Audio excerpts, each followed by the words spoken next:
Hi there. So, do you feel guilty or bored when you stop for a moment? And do you notice that the hand reaches out to get the phone or the tablet to give yourself something to distract yourself? Or maybe you're at home a lot at the moment and you're doing nothing, doing a lot of nothing during the lockdown, and you're wondering whether you should be doing something more, whether you should be, I don't know, bettering yourself or learning a language or whatever. So, we're going to look at all of those questions and we'll be exploring all of this tonight on our Brixton Buddhist Community's Meditation and Buddhism live stream. And tonight we're going to be joined by Ratnachuda, who's going to talk to us about what the Buddha said about doing nothing. So before I introduce Ratnachuda, I just want to say hello from me. So my name is Naga. I'm a teacher at the Brixton Buddhist Community and the chair of the Brixton Buddhist Community. So get a very warm welcome to you. Thanks for tuning in. Do drop us a message in the chat room to let us know where you're tuning in from. I'll give you some shout outs. And also, if you've got any questions or any comments during the course of the stream, do let us know in the chat box. And what we'll do is we'll be able to answer those questions for you towards the end of the stream. And just finally, if you're enjoying our content, if you're enjoying these videos, don't forget to subscribe to the channel and hit the alert bell so you know what's coming up. Okay, so what we're going to do tonight is that in the moment I'll salute the shrine. So this is a traditional, very short ritual that Buddhists do when they gather together. So we'll do that together. And then I'm going to introduce Ratnachuda. Ratnachuda is an experienced teacher at the Brixton Buddhist Community. And then we'll have a short talk from Ratnachuda, and then I'll lead us in a short meditation, and then we'll have time for questions after that. Okay, so let's get started. So I'll salute the shrine. So what this represents is turning towards our ideal. So whether you're a Buddhist or not, this just represents us paying respect or reverence to the place we want to go. So how we want to grow and develop to our ideals. And in this case, this ritual sort of celebrates the Buddha, the ideal, the Dharma, the pathway, and the Sangha, the community that of practitioners that are working together on the path. So yeah, you can just listen or do join in if you want to.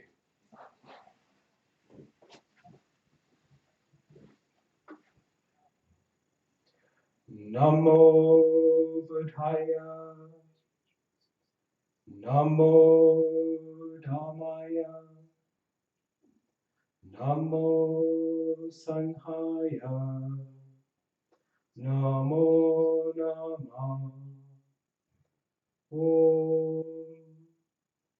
Om.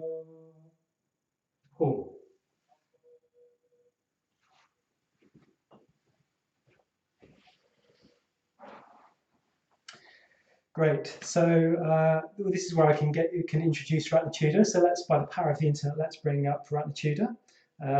So a very, very warm welcome to you, Ratnachuda. Thanks for joining us on the stream. Thank you, Naga. Yeah. So just to introduce Ratnachuda, Ratnachuda, if you like, has been around the Brixton Buddhist community, part of our community for a long period of time. So he's been a real stalwart and really looked after and cared for the community over many, many years. So yeah, so he counts as in our current situation in the coronavirus pandemic, he counts as a vulnerable person. So he's been self-isolating now for I think 5 or 6 weeks. But he's a keen writer and also a keen practitioner and a keen studier of the Dharma. So he's been using his time very fruitfully. So I'll hand over to you, Ratnachuda, and you can take us through your what the Buddha said about doing nothing. Yes, the reason I thought I would do this talk tonight, which is partly 2 talks, is I realized since the virus, there's a lot of news going on, there's a lot of things happening. And I was wondering, and I was suffering like a lot of people, there was too much happening in my life. So I wanted to talk about doing nothing, a practice of doing nothing. And I want then to talk about just sitting practice, which later Virinaga will lead you through. Sangharatcha, the founder of the Triratna, suggested each of us would benefit from a period of doing nothing each day in our busy lives. And he said that many, many years ago. At the present time in the lockdown, when we are housebound, many of us, bombarded with news on the virus, telephone calls to friends, Facebook, Twitter, Instagram, Zoom, Skype conversations, and podcasts, plus online meditation, dare I say, and we can feel overwhelmed by all this. And then that reminds me of something else Ratnachuda said, reduce input. So I want to encourage you to practice doing nothing and let go of blaming governments or persons or shops when we cannot get what we want in the present unusual circumstances in which we find ourselves with this virus. The Buddha, 2,500 years ago, advised us to sit with our experience of frustration and anxiety until we can act in ways that are beneficial to ourselves or others. So I suggest a period, maybe one period or two periods of doing nothing each day can refresh and prevent psychic fatigue. After breakfast is a good time to start for the first period of doing nothing. So, what did the Buddha have to say about doing nothing? I looked up a sutta that I was familiar with to see what it said. And this is the Mahapinda or Honeyball Sutta. It's one of the Buddha's teachings on doing nothing in dealing with blame, quarrels, and disputes. The teaching suggests rather than reacting, we sit in the gap. Although the Buddha didn't say sit in the gap. We look at our experience when we sit in the gap and analyze our experience. So I thought we could apply that teaching to doing nothing in these unusual circumstances in which we find ourselves. As might be expected, we shall discover the process of blaming lies within ourselves. So how can this process be ended? The blaming. Teaching suggests the answer lies in a shift of perception, in the way one attends to feelings when we sit in the gap with our experience of feelings and perceptions. What we perceive, we think about, and the thinking process can become what the Buddha in the sutta identifies as papancha.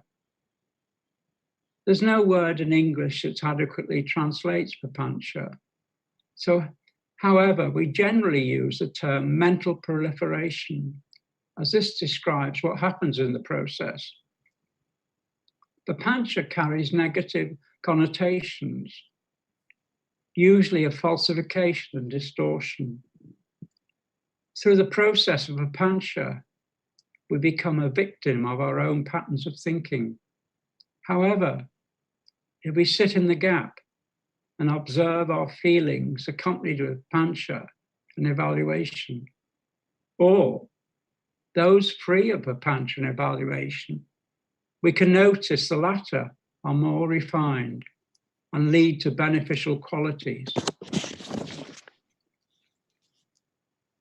When we see this, there is a natural tendency to opt for the more refined feelings, and this cuts through the act of thinking and the basis for papancha. By cutting through the distortions of papancha, the notion of a doer and a victim is avoided, and the blame disappears. I want to turn now to another sutta in the Buddhist canon. This is about King Ajusattu, who had killed his father to gain the throne, then went on to wage war on many surrounding tribes and kingdoms. Eventually, he became overcome with guilt. One of his ministers, Ajitataka, suggested he could get help from the Buddha, who was living in the forest. King Ajusattu decided he would take the advice and ordered a procession of 500 royal elephants to be made ready. Can you imagine that? The king, his concubines and attendants then set off into the jungle in the moonlight night. the further the king went into the forest, the king became more and more anxious and frightened, believing he was being led into a trap. His minister had to keep assuring him, reassuring the king. Eventually, the elephants could go no further, and the king had to dismount and walk further into forest. Of course, he became more and more frightened. At last, he came to a clearing, and he saw the Buddha with his monks, sitting peaceful, calm, and content. When he'd saluted the Buddha, he asked how this state could be attained. The Buddha broke off what he was doing and meditating. He began a long dialogue with Ajahn, analysing how by blaming others and waging war, one lost oneself and any inner peace and contentment. Ajahn was convinced and saw the error of his former ways. I would suggest we can follow this approach by ceasing to blame others and sit with our experience by sitting in the gap and doing nothing. I have two prepared methods for doing nothing, and they can be both of great benefit.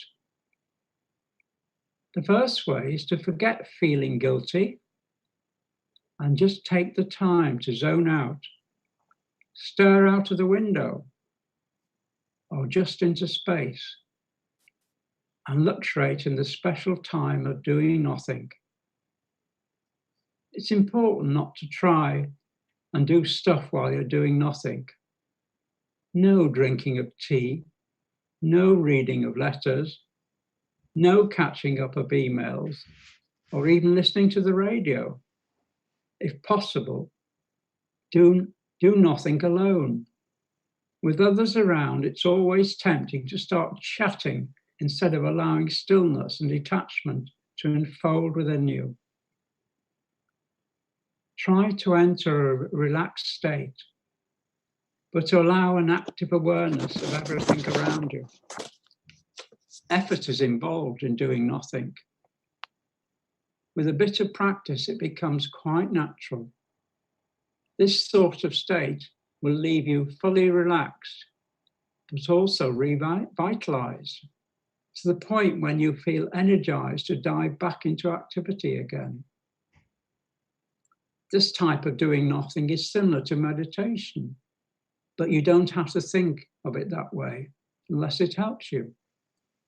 Just as in meditation, by focusing on your breathing as you sit comfortably doing nothing, you will find your body begins to relax. I did this afternoon for quite a long period because we'd had a practice about this talk and I'd been making notes all morning, so I'd been quite busy. I hadn't done any doing nothing. But this afternoon I took advantage. I said, oh, it's about time I did my teaching. So I did it, and I found from my experience this afternoon, I naturally fell into meditation after doing quite a long period of doing nothing, looking out of the window. So when you sit comfortably, you notice a connection between your breath and the body and the mind. And anything that affects one of these things ends up affecting all three. So I would suggest you start by sitting comfortable and still and begin to slow your breathing, making each breath as full as possible. Allow the breath in through your nose and feel your belly expand as your lungs fill. By gently squeezing your belly on the out-breath, you will find the next deep in-breath happens all by itself. As you sit comfortably doing nothing, begin to notice all of the physical sensations in your body. Try to be still as you do this, without fidgeting or being restless. Now start to be aware of the contact of your body with the chair, your feet on the ground, and the feel of the clothes on your skin. After a short time, turn your attention to your thoughts. Become an observer of each of them as they emerge into your consciousness.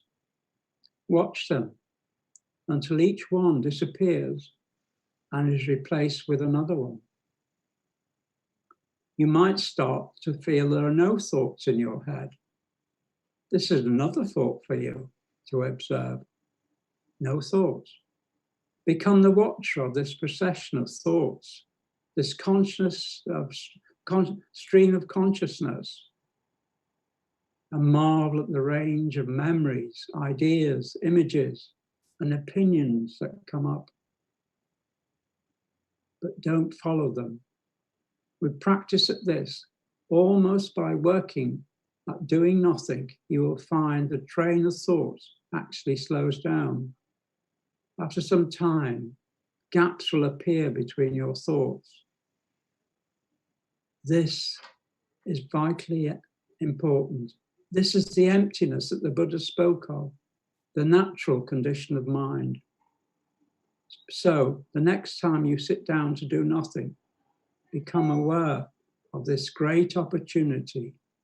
Enjoy every minute of it.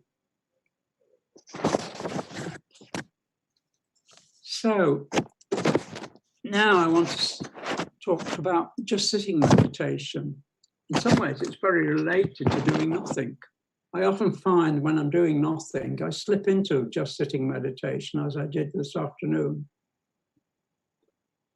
Since the early days of Sri Ratna, Sangharatchita taught just sitting as an integral part of the system of meditation that some of you will be familiar with, the mindfulness of breathing, just sitting, the metta bhavana, just sitting. And that's how Sangharatchita taught way back in 1972, that process. However, it wasn't until I was at Bajaloka, a Sri Ratna meditation centre in North Wales, that I really learned how to do just sitting. I was a guest for 3 months in the autumn in 1992. And in that period, we had a 7-day sesshin retreat. A sesshin retreat comes from the Zen tradition. So we had 7 days of silence. And that's when I learned to do just sitting, as I would say, properly. During the retreat each morning, before breakfast, we did a 40-minute session of the metta bhavana and a 40-minute session of the mindfulness of breathing. And then we had breakfast. After breakfast, which was taken in silence, we had 30-minute session of just sitting, followed by 15 minutes of walking meditation, then 30 minutes of just sitting, then walking meditation, then just sitting, and then we had the mid-morning tea break and a breather. We were completely in silence, you must remind, even the tea break. Then we had the same schedule to lunchtime, which was taken in silence. After lunch, a work period in silence, either preparing vegetables, cooking or gardening or cleaning. Then back into the shrine room, just sitting, walking meditation till supper at 6. Evening ritual in the shrine room, then just sitting. Every day was like this to the end of the retreat, 6 days later. So what's this process of the just sitting meditation? First and foremost, there's no direct reference to following the breath in the mindfulness of breathing or cultivating metta in the metta bhavana. The mindfulness of breathing, the metta bhavana, require effort. Sometimes when we don't know what to do with just sitting, we have to look for something inspiring. So you can bring a Buddha image to mind, or even a flower, or a painting that's familiar to you, something that you can focus on to gain concentration. Then we can withdraw from the Buddha image or the painting or the flower and don't focus on the external object. And we then become much more aware of our body. We can do a body scan to start with. We can breathe into the stomach. Notice whether the mind becomes quieter. Span the awareness from the stomach to the whole body and encompass the tactile sensations, become simply aware and spontaneous. With spontaneity, the fruit unfolds either of the unskillful or the skillful. Become aware of the mental state. Don't follow, just be aware. Don't follow, just stay in awareness. For many years, I've led Dharmacharya Subhutis. I followed Dharmacharya Subhutis just sitting. He was ordained in 1972, so he was an early Dharmacharya in Sri Ratna. And he came up with an idea that there were 7 justs. The first 2 justs were quite, what he described as quite negative. They're unfocused awareness, where we're either dreaming, just being at ease, or second one, drifting. The papancha is working out. Use concentration again to inspire yourself. Think of the Buddha image. And then Subhuti suggested positive just. And the first one is just settling. Let the mind settle down. Be quiet, like we need to do before we meditate on any occasion. We can do a body scan in just settling. It can be a bit like, we can think of ourselves like a glass of water full of mud, and it's just settling down till the water becomes clear. There's another Buddhist teacher of the 9th century, Tilopa. He came up with 6 nails for this just settling. The first one is, don't recall, let go of what is past. Don't imagine, let go of what might come. Don't think, let go of what might happen. Fourth one, don't examine, let go of what is happening now. Don't control. It's the last one, don't try to make anything happen. Rest, relax, right now. So the second one, according to Subhuti, is just waiting. And here, he suggests that can go on indefinitely. It can be the whole practice in the end. So just waiting, something will begin to emerge. It might even be boredom. And again, coming back to Ratnachuda, he said boredom can be a very beneficial thing. Just sit with your boredom. It's very precious. But something else might come out. And don't let the mind identify with anything else that's going on. Just sit and wait. And the third is just watching when you become a little more concentrated and your awareness transforms. This requires mindfulness. Issues may come up. Let them dissolve. Otherwise, one can get lost. And the fourth one, just enjoy. Based on the previous effort you've made in meditation with the mindfulness of breathing or the metta bhavana, let the fruit of those both come out. Any effort will have an effect. Review your state, an echo of your spiritual experience. So all the effort you've been putting into the mindfulness of breathing and the metta bhavana over the years or weeks, there'll be an echo, and this will come out and you can enjoy it. And then we come to the last one. Just sitting proper. No effort, no attachment.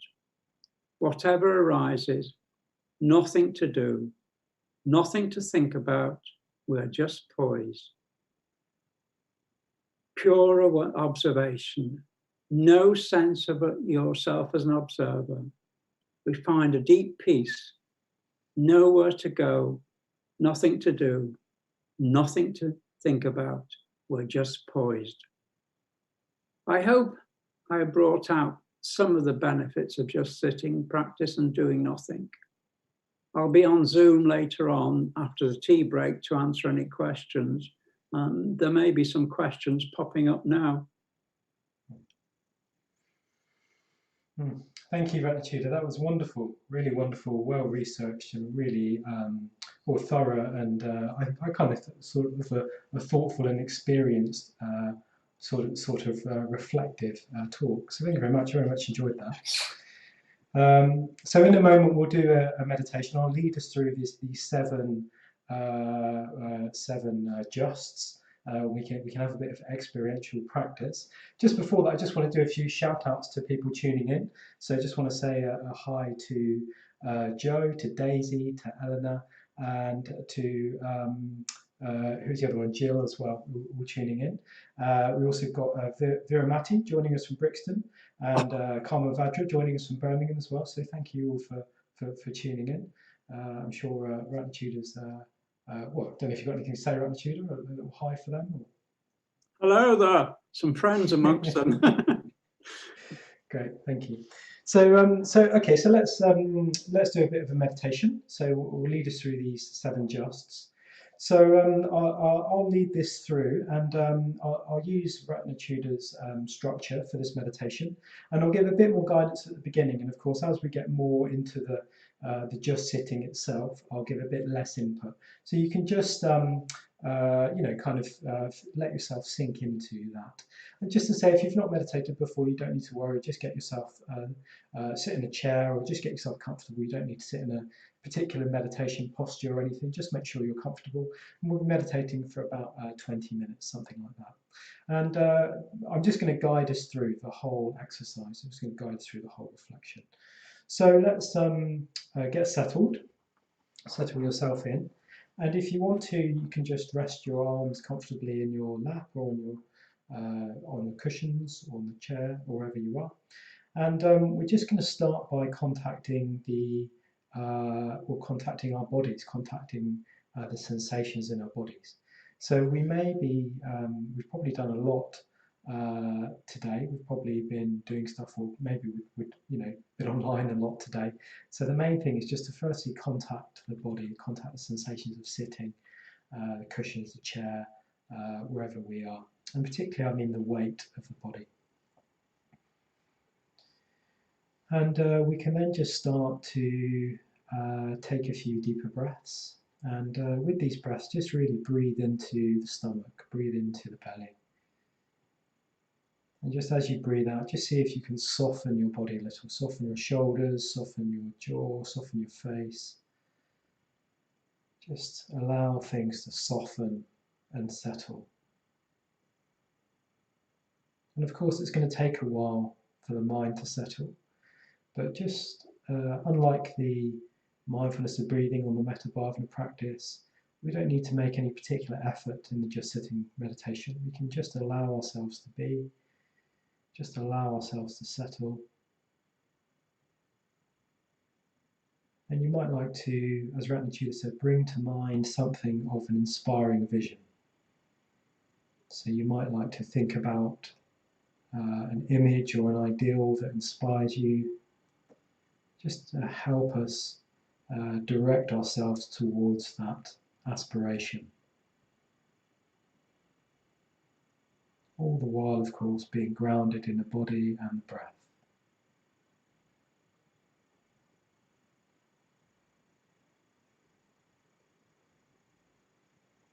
So just noticing the breath,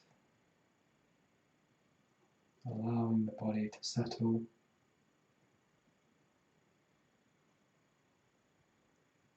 And you may, as you find yourself calming down, you may become particularly aware of thoughts or mental states in your experience.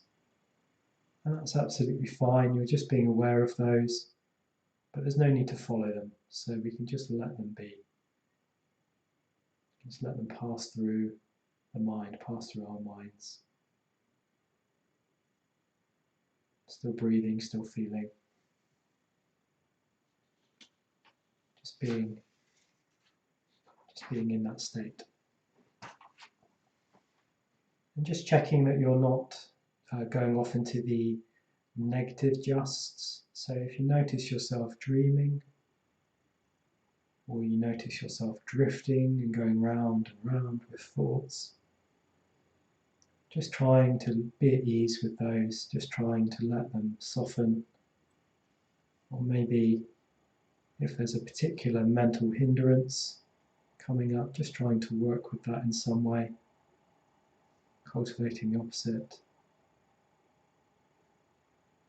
But in this practice, we're just trying to work very gently. We're trying not to rock the boat. We're just trying to apply little effort, sensitive, careful effort, mainly letting things be, letting things pass through our experience. So just keep softening, keep relaxing into sensations of the breath.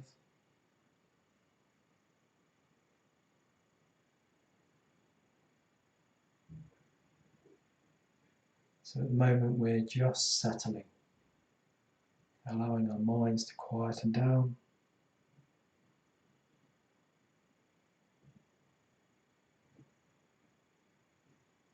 Allowing our thoughts to settle as if they were sediment in water.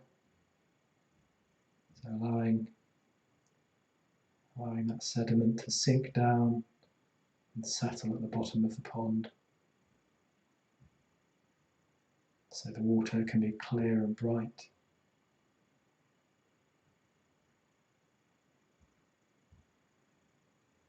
And you don't need to do anything in particular here. You don't need to imagine, you don't need to think. You don't need to try to control or examine or recall, or indeed make anything happen at all.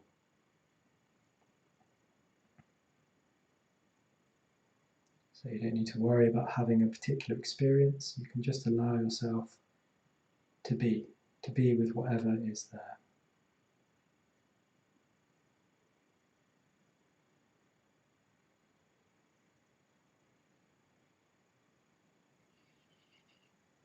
And then all we need to do at the moment is just wait. So just waiting. And we can be sure that something will emerge if we just wait.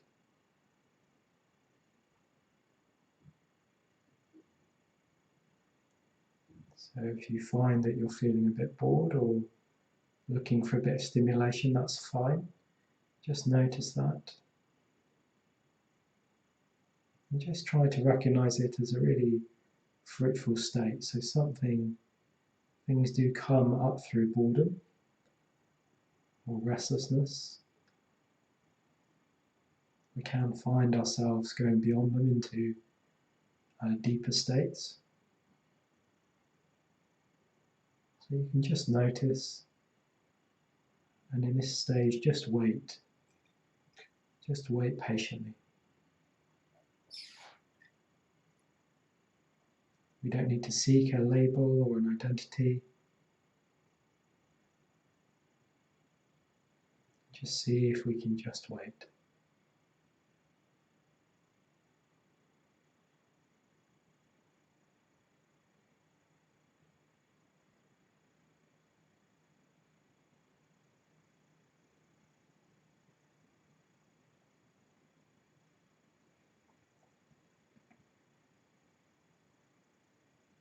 And then out of this place of settling and waiting, we can just watch. We can just use our awareness to just watch things arising and dissolving in our minds. Not being drawn by them, not being drawn away, not needing to make particular effort to respond to them or react to them. Just being, just waiting, just watching.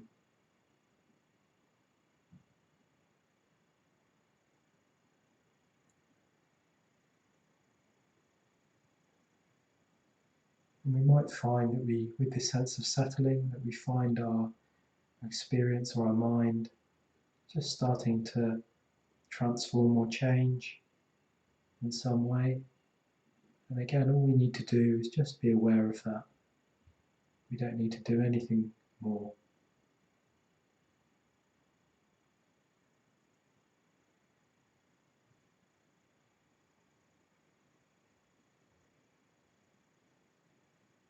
So you can just have a little time, just watching, just waiting.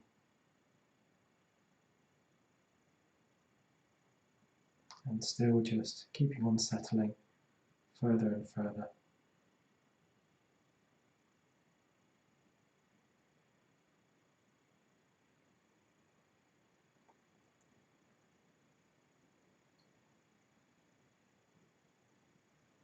And particularly with our awareness, just seeing if there's any sense of enjoyment in our experience. So in this part, we can just enjoy, perhaps just enjoying not needing to do anything, not needing to make effort.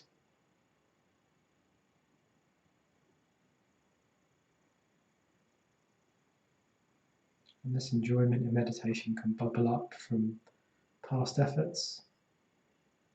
If we have a regular meditation practice, we might find that there is joy to be found in our experience, familiar joy in meditation. Or if you're just starting to meditate, perhaps you can find joy in not being so busy, not having the mind be so busy, not asking it to do anything. And you might feel this in the body, and particularly you might notice an area where there is pleasure or comfort, or joy or warmth. But also it could be a mental state, it could be just a sense of well-being.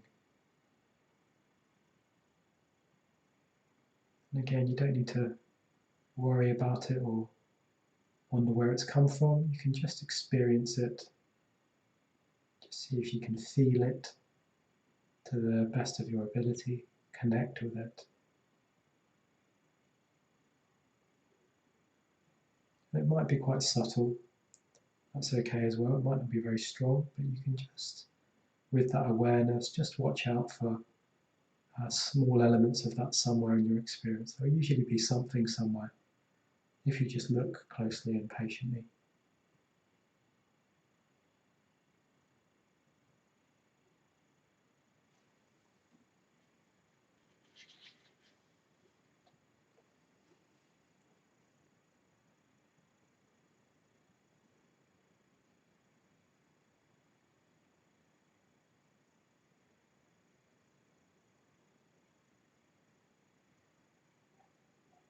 Okay, now we can just get into just sitting proper.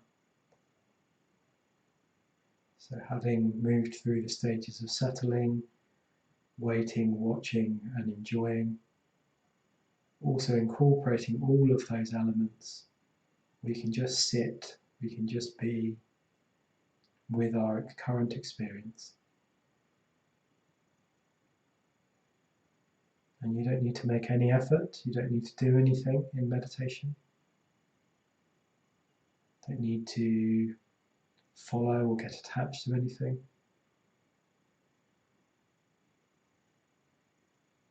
You can just be with whatever arises.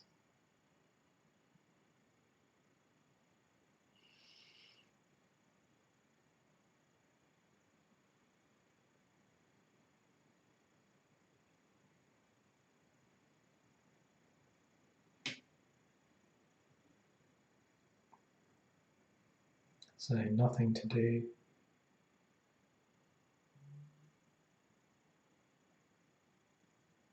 Nowhere to go.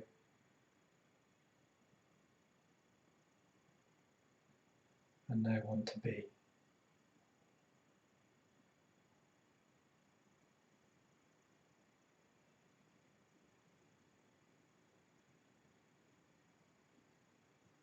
Just patiently watching and waiting and being with our experience.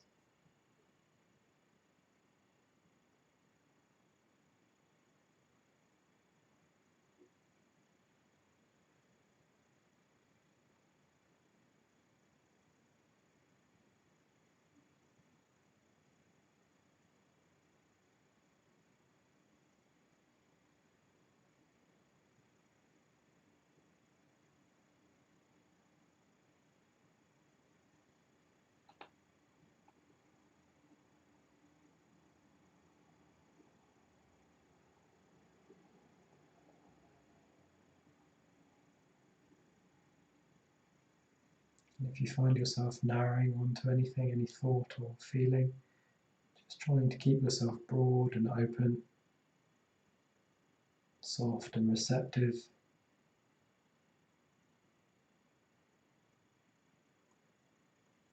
Not trying to achieve anything in this meditation. We're just experiencing, just being.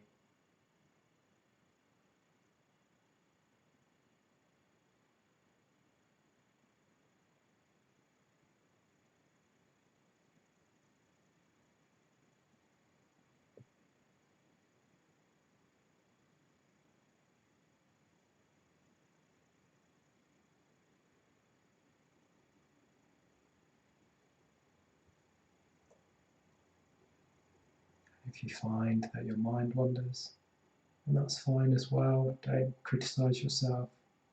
Just let whatever you're thinking about go, let it be free. Just come back to the sense of breadth and openness.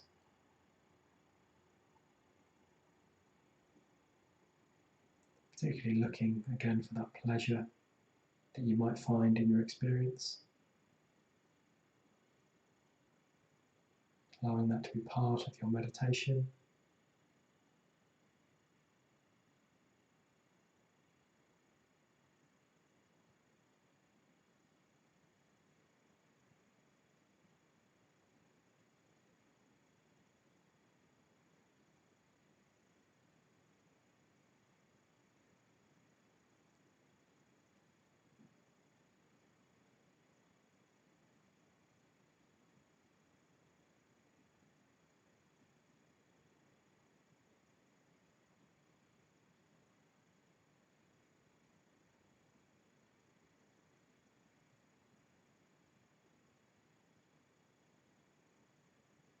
And just checking in with how you are, your mental states.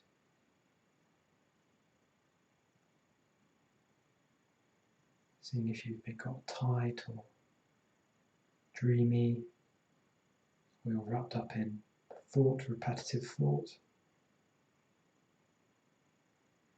If any of those have come in, just again softening, keeping on coming back to the breath and the body, sensations of those.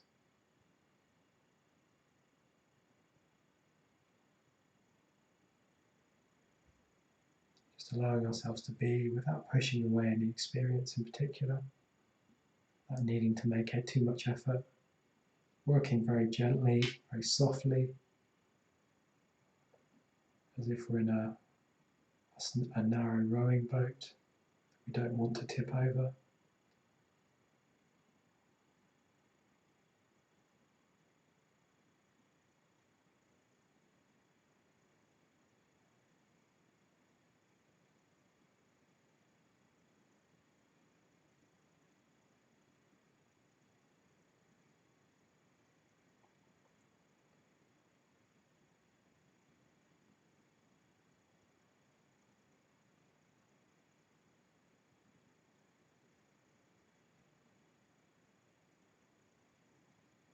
And then we can just start to start to round up the meditation, bring in other things, allowing ourselves to kind of not start to close up exactly, but just start to gather up our energies,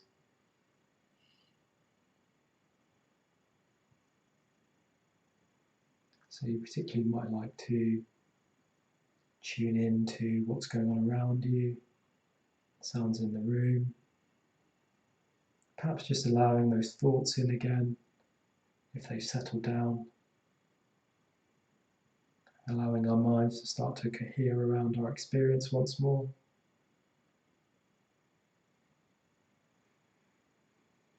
Maybe taking a deeper breath or two, just to change the energy of the meditation.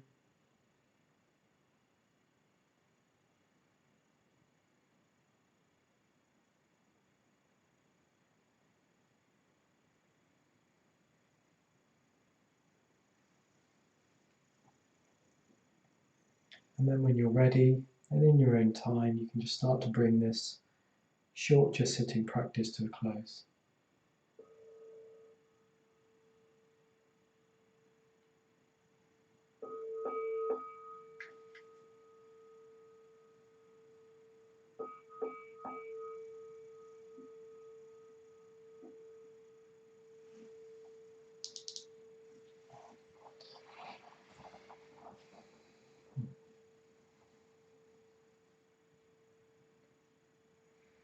Good, so I hope you really enjoyed that. I mean, I really like the just sitting practice personally. I find it of great benefit to, particularly good to kind of intermix with a more formal practice where there's a bit more effort. So you have the effort element and the receptivity element. So in a moment, we'll take some questions. If you've got any questions or comments, so let us know in the chat room if you've got any of those.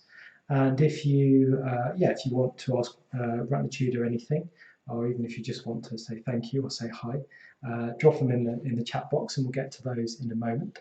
So just while you're thinking and writing, I just want to tell you about a couple of other things as well. The first thing is obviously, I just want to ask you for if you consider making a donation to the Brixton Buddhist Community for these live streams. So we're running all of these activities. Our team is fully engaged in running these activities, but of course we've lost all of our income from our physical classes ever since the coronavirus pandemic hit. So if you're enjoying this material, please do think about giving something to the stream.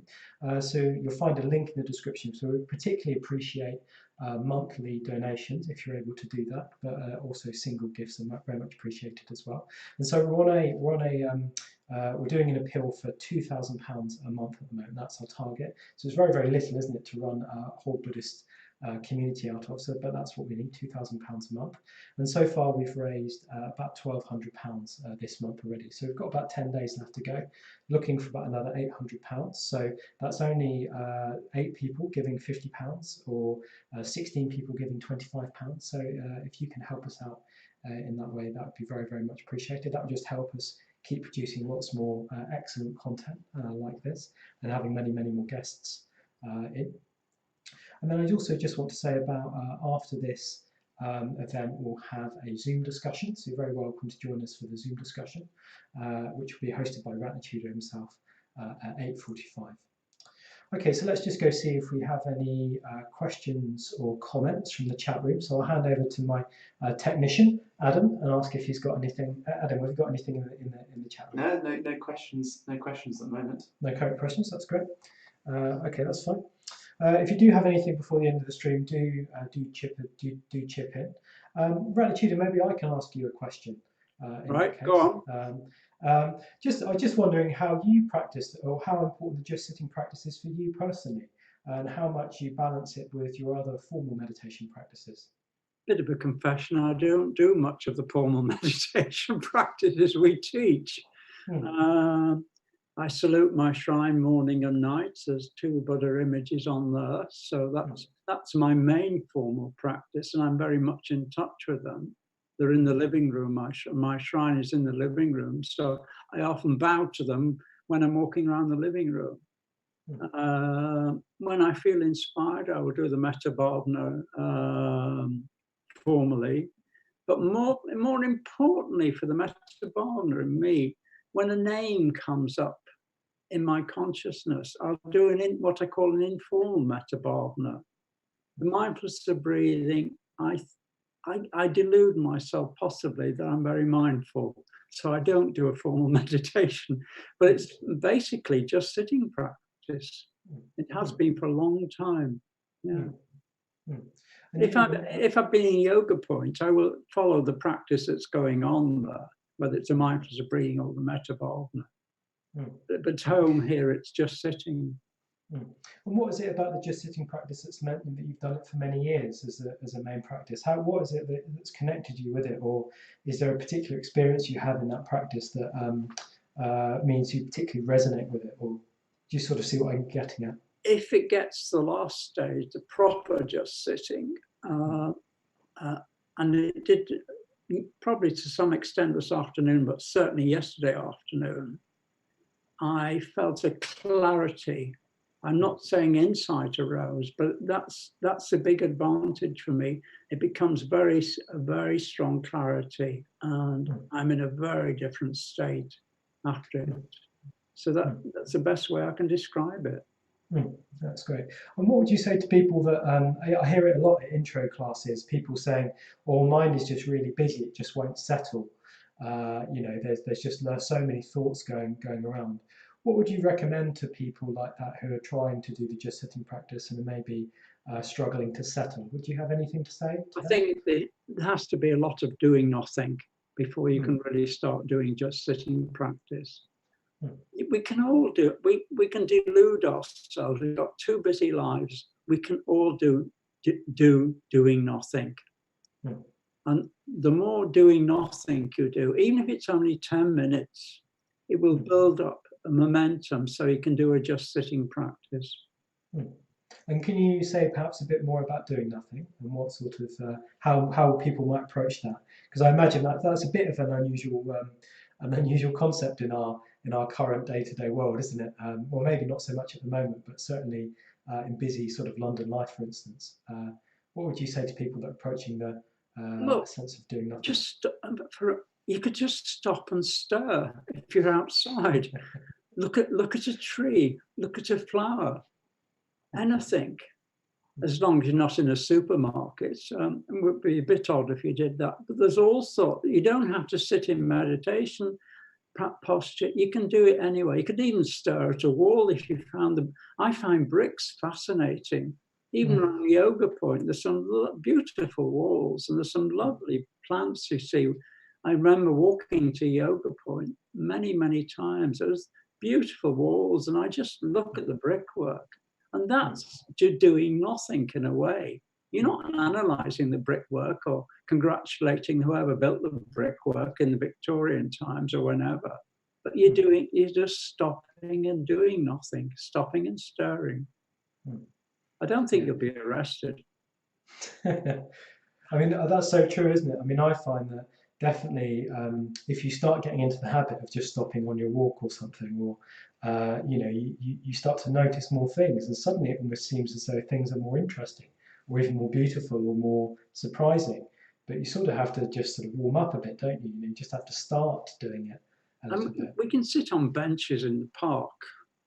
Even we're allowed to do it at the moment, I think. I don't know, I've not been out for 6 weeks. But when I look at the back of the flat and I just watch the world going by, I just stand and watch it.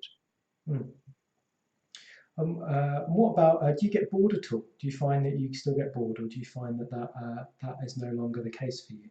I don't get bored. But I don't distract myself. I'm just happy sitting doing nothing.